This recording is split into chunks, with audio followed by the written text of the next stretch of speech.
তো 12 তারিখে ভাঙ্গা পীরের চর সিসি রাস্তার এলজিডির অনিয়মের বিষয়ে আমরা তথ্য পেয়ে আমি স্টার নিউজ এবং আরটিভির ভাঙ্গা প্রতিনিধি ঘটনাস্থলে যাই।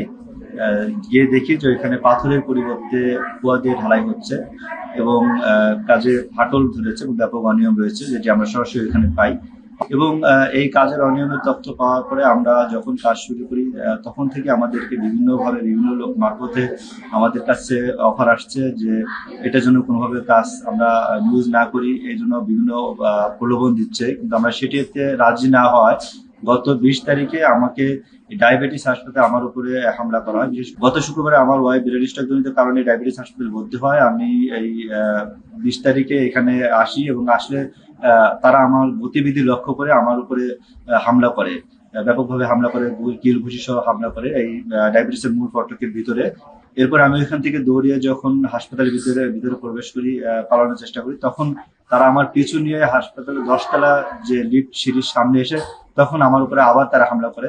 পরে হাসপাতালে যারা রয়েছে স্টাফ তারা আমাকে সেভ করে, এরপর তারা এখান থেকে চলে যায়।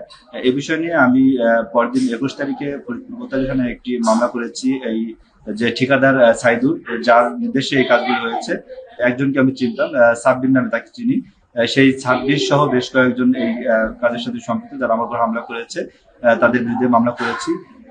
এই মামলাটি চলমান রয়েছে, এখন পর্যন্ত কাউকে গ্রেপ্তার করা হয়নি।